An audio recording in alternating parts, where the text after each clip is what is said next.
Hello, YouTube, and welcome back to another book review from me, your host, Logan Albright. Today I'm talking about a doozy. It's Foucault's Pendulum by Umberto Eco. Now, I always say, I think it's odd that Italy doesn't have a richer literary tradition than it does. It's famous for Dante, but, you've got all these amazing French novelists, and you've got all these amazing German novelists, and you've got all these amazing English novelists, and you've got all these amazing Russian novelists.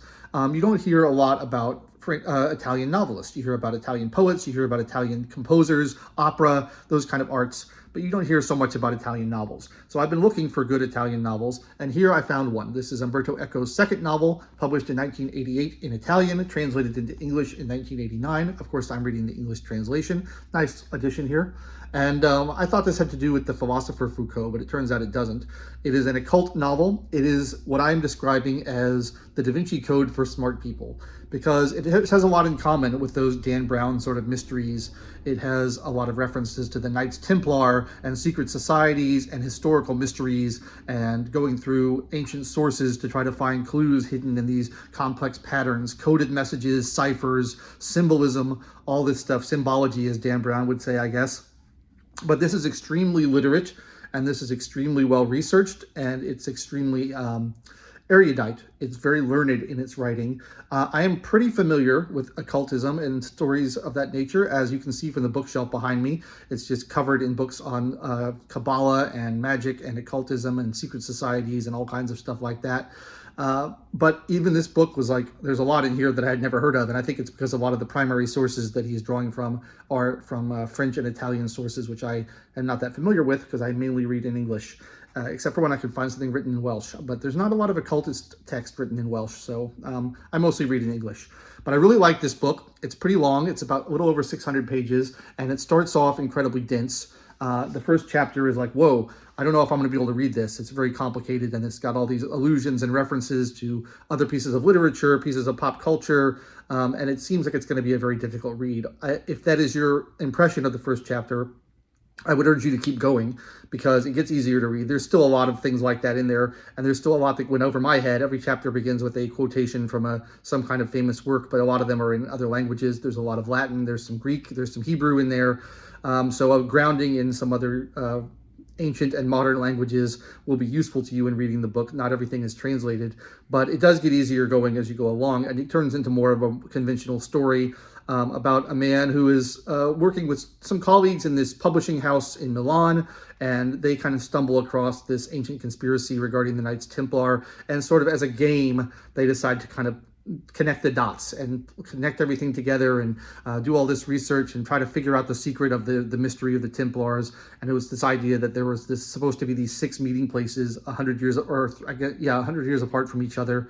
And that every 100 years or every couple 100 years, they would get together and have this meeting, and then they would kind of reconvene and take over the world. But it got disrupted somewhere along the way, and that was what they were trying to figure out, what the disruption was and where the next meeting place was supposed to be and how they could solve the mystery. But they weren't earnestly trying to solve the mystery. They're doing it for fun, as just a way to pass the time and to kind of hypothesize and guess about the past and these, it's fun to draw these kind of connections.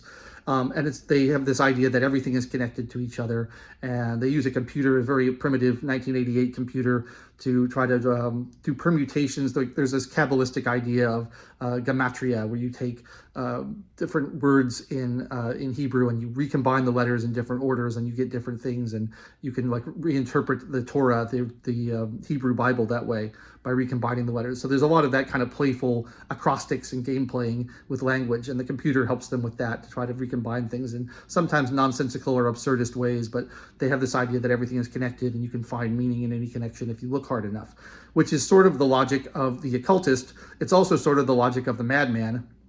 There's stories like that movie, The Number 23 with Jim Carrey, where you just go crazy and you're connecting all these things on a billboard on your wall, and there's red tape everywhere, and people come in and they say, wow, this guy's lost his mind. That sort of thing, that sort of logic is present in this book. And it's done in a playful way, and it's also done in sort of a dark way.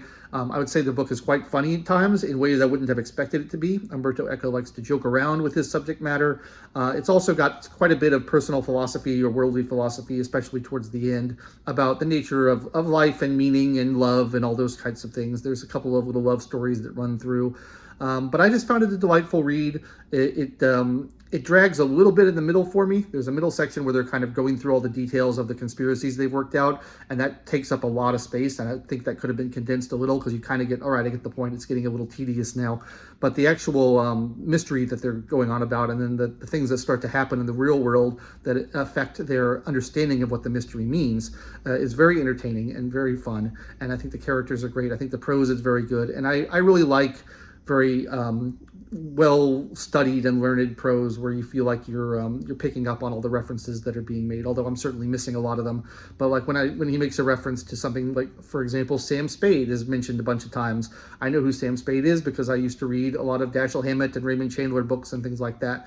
And so like those kind of allusions to popular culture or to works of occultism or Kabbalism, those sorts of things I find really fun, and it makes me feel accomplished for having studied these things and knowing about them. So that's something that I enjoy to these sorts of books. This is the only Umberto Eco book I've read.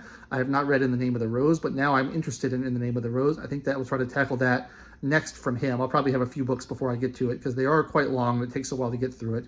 I had a couple of transatlantic flights that I was able to devote most of to getting through this book. So I was able to get through it quicker than I otherwise would have, but it does take a while to read, and it's not the thing you can fly through very quickly because there is a lot of dense material that you have to think about a little bit as you read it.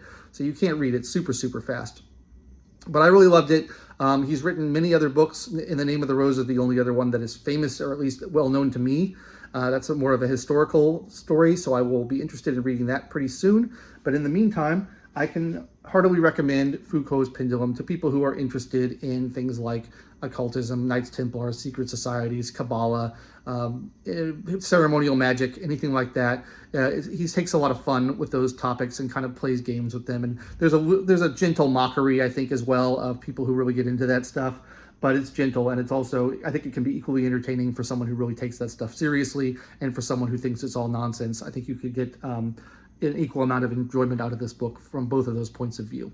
So that's my take on Umberto Eco's Foucault's Pendulum. By the way, this was written when he was in his 50s, so I was kind of feeling bad about myself reading it, thinking like, wow, this guy's so much more educated than I am, and he's written this incredible novel that I would never be able to write. Well, he's still got about 10 years on me, so maybe I'll be in the shape to write something like this when I get to 10 years older and 10 years wiser.